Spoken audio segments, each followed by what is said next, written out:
G'day guys, in this episode of How to Shoot Video for Your Business, I want to talk about camera movement. It's important to your shots, but what's my personal opinion on how do you make it look better? Roll the bumper.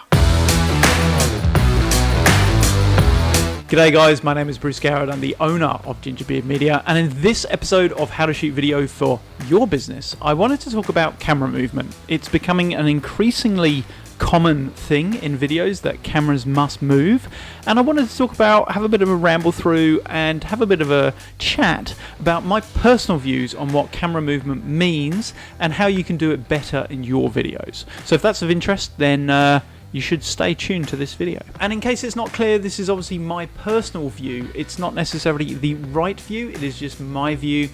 Feel free to disagree, comment, opinion, and all that sort of stuff. I guess my opinion comes from watching a fair amount of TV, movies, and trying to create my own pieces as well, where I've kind of analysed and been, what's working, what's not working. But as I say, it's just my opinion. I think personally, camera movement is a good thing. Static shots are boring to most people.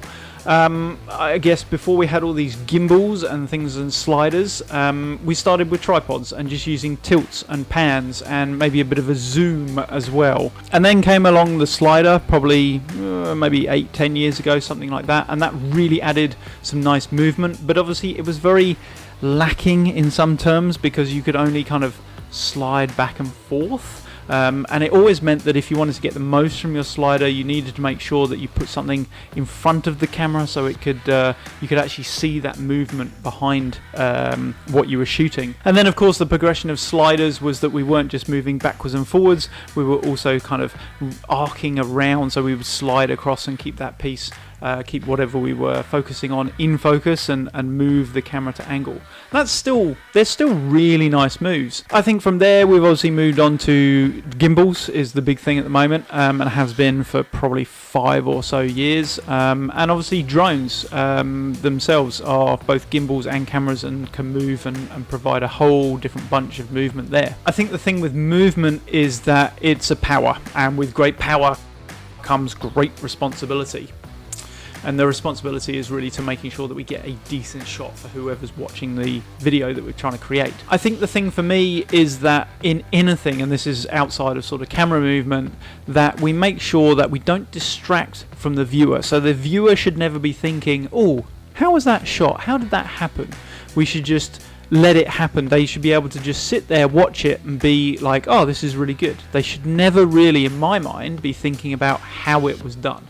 Obviously, when we're camera people, we tend to do that ourselves. Most people who've watched a film with me hate me by the end because I'll be working out how it's all been shot and usually telling them, so which is really irritating. But I think my reasoning behind that opinion, that the viewer shouldn't question, is really that we don't want them to become detracted or distracted from the message that we're trying to communicate.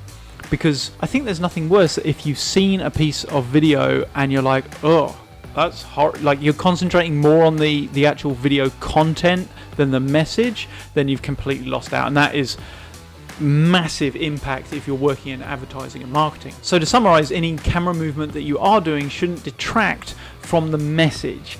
And personally, I think the way to do that is really to make sure it has a continuous flow. It isn't jumpy, it doesn't make, it's not jarring for the viewer.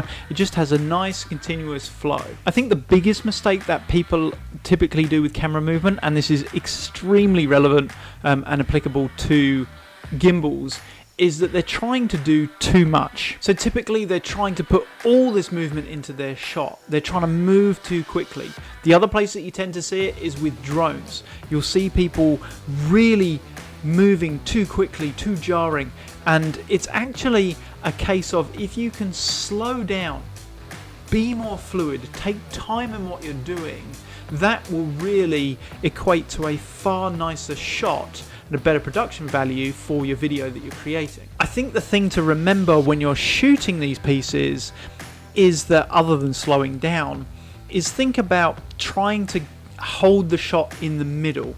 So what most people will do is they'll turn the camera on, we'll use a gimbal example, they'll turn it on and they'll just kind of move around and they'll get like a 2 or 3 second shot, something like that.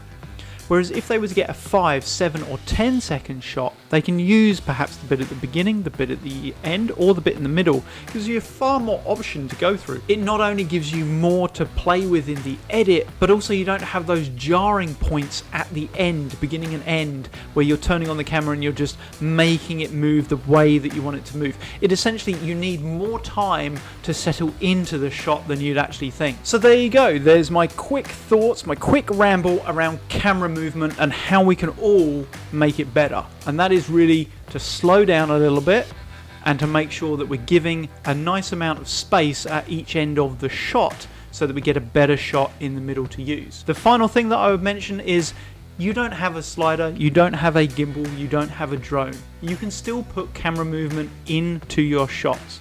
A simple digital push-in where you zoom digitally in post-production in your edit suite into the shot can be one of the most powerful pieces of film, I think, that's ever done.